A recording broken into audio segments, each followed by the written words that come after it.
to shoot, you'll put it on.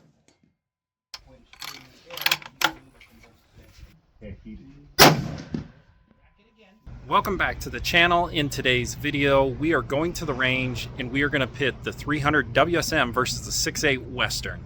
Okay, we're not really going to verse them, but I want to see how each one does with the Barnes LRX. So in the 300 WSM, we're shooting the 175 LRX. In the 6.8 Western, we're shooting the 155 LRX. Should be a fun video. We're going to do velocities, we're going to do accuracy.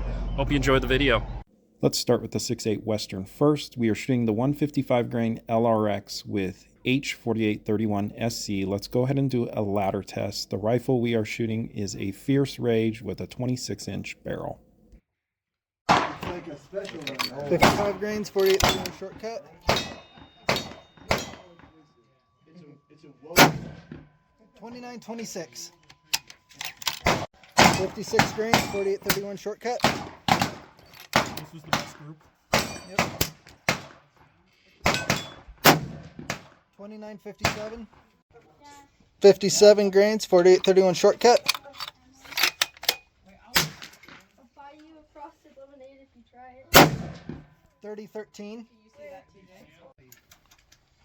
58 grains, 4831 shortcut.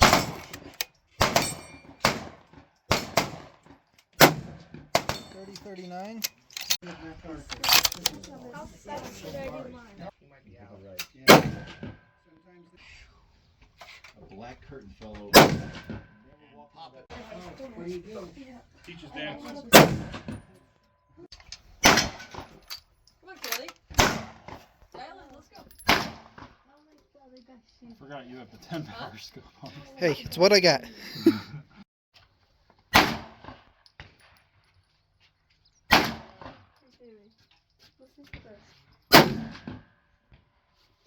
How to confirm that this is safe.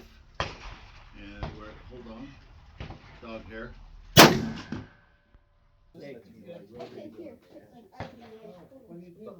Teacher's dance. When you're ready to shoot, you'll put it on. And just hold it. How much does this one kick? Around after you say ceasefire, we're going to ask you to go home and not come back. Okay,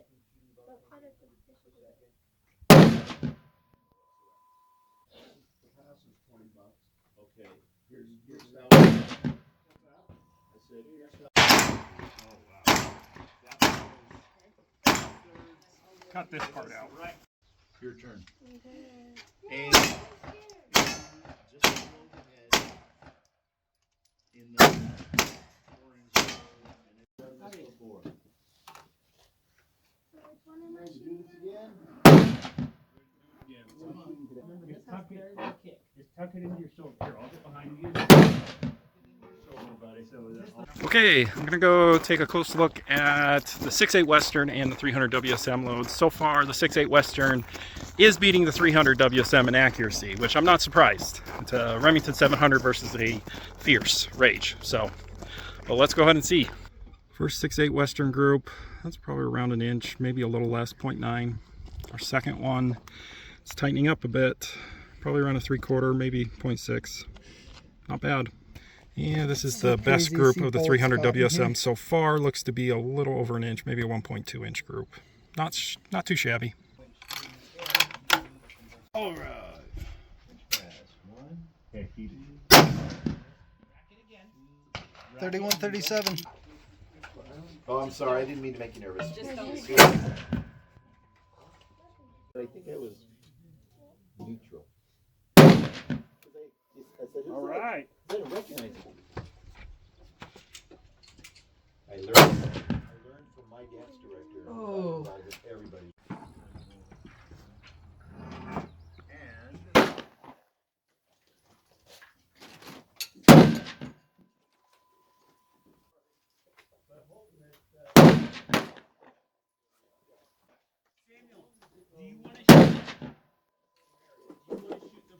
Now for something completely different. This is the 180 grain mead ammo in my 300 Weatherby. I'm using H4831 SC. Let's see how it shoots. Yeah, it is.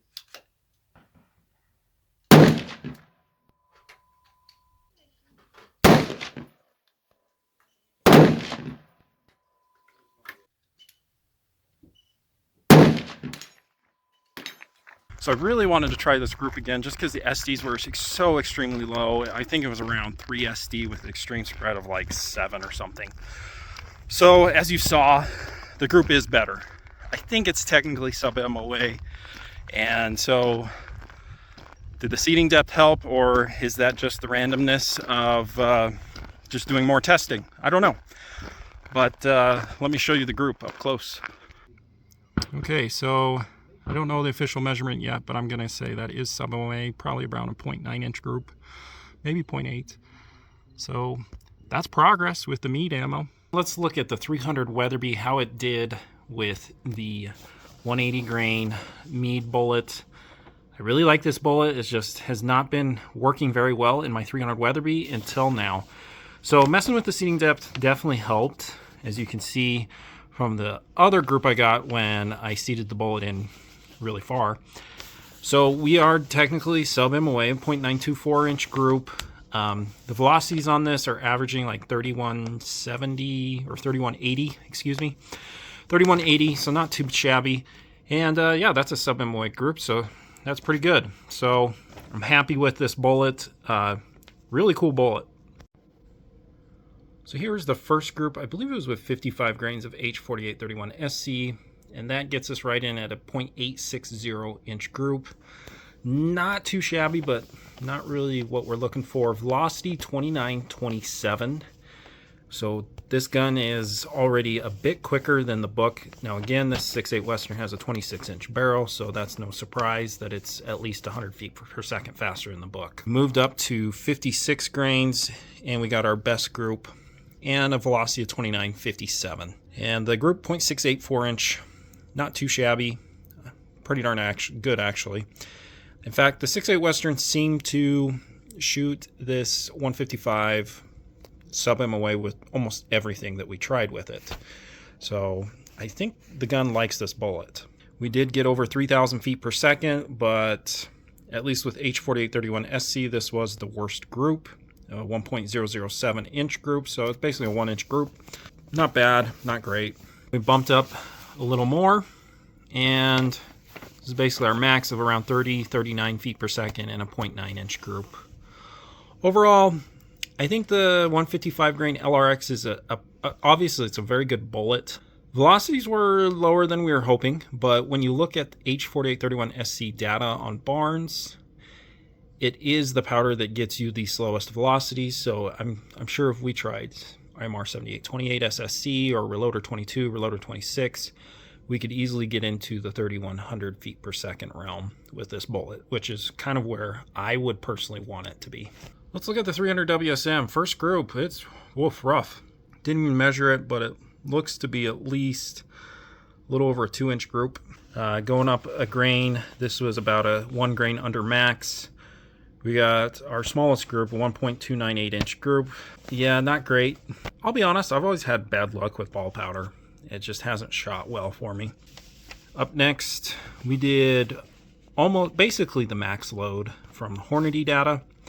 And we did get a velocity of 31-37 feet per second. So this was moving.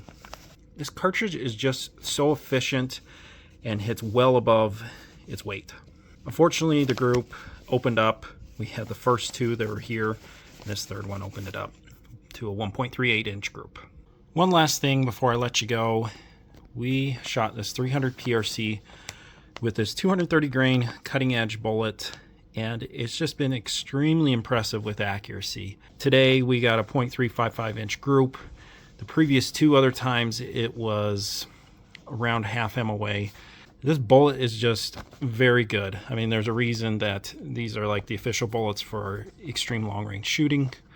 But yeah, cutting edge, you're gonna get some pretty awesome accuracy.